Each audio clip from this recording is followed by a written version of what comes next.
top of what the hell does it do on top of the roof? That's not fucking crazy.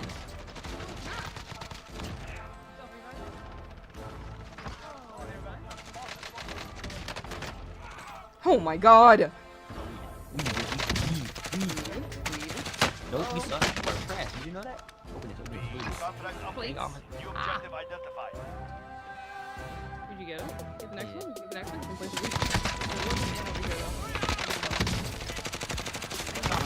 Place on. What you say? You got him. Objectives updated. Move to the next location. I'm dying too, yo. I didn't say I'm dying, I said I'm trying.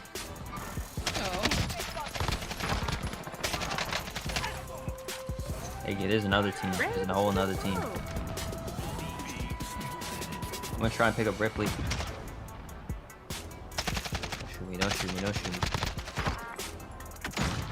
I'm here. You good? That's everybody? Oh! I see him. He just went back into the gas station. Hey, watch me, Shawna. Bruh. Oh, this dude just hopped out. Idiot. Oh my god, Alright, bro. picking her I just up. went What fucking is going on crazy. right now, bro? I just went crazy. Got one. Oh my god. On me. Down. One's down. Come through. He just bumped into me, I'm pretty sure.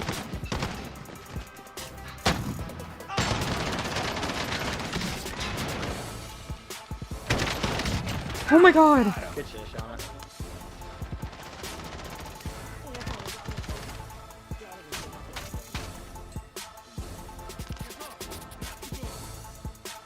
Woo.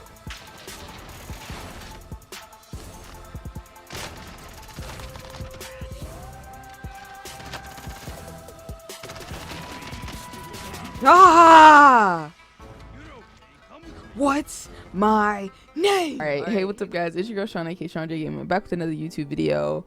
Today what I have for you guys is a video explaining all of my settings that I currently use in Modern Warfare since the update. Now this update actually brought a new setting, and it is a dead zone setting, which we will be mainly focusing on in this video. I'll be explaining how to fine tune that and what it actually, you know, affects in game. Alright, so let's just hop into the settings right quick. A lot of you guys do ask me about my button layout. I currently do not play on any button layout. I play on default. As you guys can see, I play with the scuff controller. I have 4 paddles on the back. There's no reason for me to use a button layout. If I was to play on a certain button layout, I would probably play on stick and move. My invert vertical look is disabled. Now for the dead zone, which is the new setting, what we're going to be focusing on. It's going to be a big part of this video. So I know a lot of you guys, especially, you know, you guys on PlayStation, a lot of our controllers do get stick drift. I mean, I have a lot of controllers and a majority of them have stick drift and they're unplayable, but they brought this setting. Them bringing this setting to the game is now making some of my older controllers playable with, because I can adjust this to where I almost won't have stick drift at all. So basically what Dead Zone does is it controls the stick drift, as I was saying. So how you guys can test this out, as you guys can see, I'm in a private mag. Alright, so as you guys can see on this controller, I do have a slight stick drift. My controller, as you guys can see, I'm not touching it. It's just literally turning to the left right now. So how to fix this, you know, slight stick drift in your controller? Basically, if your controller is slightly doing that, what you guys have to do is go over to your options and you turn this up. Now, I believe I figured out that 8 is currently making mine stop, so I'll go stand right here. And as you guys can see, it's not moving anymore, so that basically fixes my stick drift in this game. Now, there's some way more drastic ones, so the more drastic your stick drift is, the higher you're gonna have to go. I'm gonna go ahead and plug in one of my older controllers so you guys can see a drastic stick drift. All right, so you see I would just plug this controller up and it's already turning. I'm not touching it at all, and it's literally just turning in a circle. No matter what I do, this is what this controller does. So basically, it's not right now, what is it on 8? This one is really drastic. So say I just turn it all the way up to see what it does. That's literally, you guys saw how drastic it was before. It literally made it stop turning. It's still trying to, which, I mean, it's literally, the setting's not enough because of how drastic it is. But as you guys can see, it's not as bad as it was, is how far it was spinning. It makes it a little bit more playable with. You know, some controllers may be too far gone. I personally think this controller is too far gone, but I'm just showing you an example of what, you know, a strong stick drift looks like and how you could possibly fix it. Maybe you won't have to go that high. Like as you guys saw, I only went up by 2. I recommend when you guys are adjusting this that you go up by like increments of 2. I believe I was on 5 and I went up to 8. So going up to 8 fixed my stick drift on my other controller. That's why I wanted to put the camera there so you guys could just completely see that I wasn't touching the controller, and that's exactly what happens. Like I said, that's a setting that you're gonna have to fine tune on your own. A lot of settings you guys come to, you know, us YouTubers for, and a lot of things you have to fine tune on your own or find what works with you. We can always give you a starting point of maybe, you know, a good place to start, but what's actually gonna work for you is maybe different than what works for us, and that's completely fine. But I'm just, you know, giving you guys my settings because you guys do always ask. So that main dead zone setting, that's what I wanted to get out the way. All right, so for my other settings, my sensitivity is a 7.6. I've been playing on that since basically the beta. My ADS sensitivity multiplier are both 1.01. My aim response curve type is linear. My controller vibration is disabled. I do recommend you guys do turn off controller vibration. It's distracting, it messes with the aim. There's really no reason to have controller vibration on. My aim assist is standard. There was a glitch where the aim assist was not working right with the other ones, and since then I put it on standard, and standard seems to work pretty fine for me. My weapon mount activation is ADS plus melee. My weapon mount movement exit is enabled. My aim down sight behavior is hold. My equipment behavior is hold. My use reload is tap to reload. My depleted weapon ammo switch is enabled. So basically what that does is if I run out of ammo on one of my guns, it's going to automatically swap to my secondary. My slide behavior is on hold. Auto move forward is disabled. Automatic sprint disabled. Vehicle camera recenter disabled. And my parachute auto deploy is actually enabled.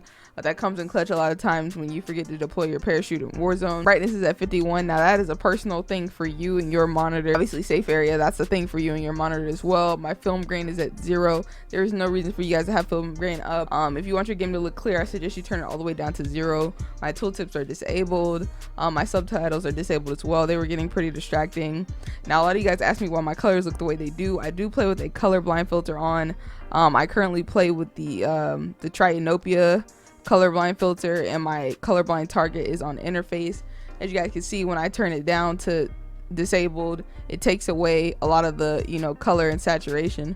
Right here it's like gray. I go over to this one, it makes those blues come out more, as well as having it on interface. If I was to switch it to world, it's gonna make it more gray. On interface it's nice and blue. Another setting a lot of people forget to disable is the motion blur.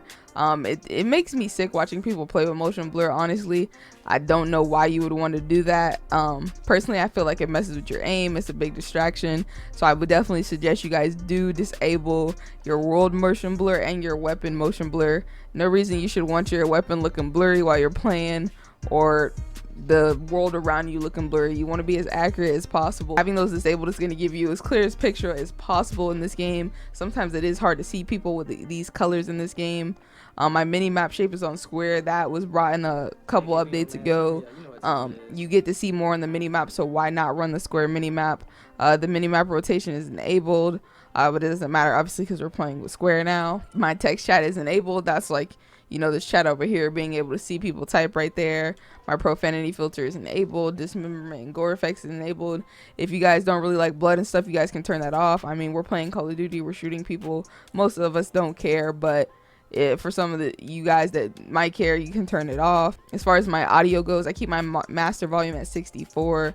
My music volume is at 0. No reason to have on the music, big distraction. My dialogue and effects volumes at 48 and 49. My Juggernaut music is disabled. My hit marker sound effects are Modern Warfare is enabled. My open mic threshold is 3.16. Voice chat volume is 100. Microphone volume is 100, and my voice chat effect is no effect.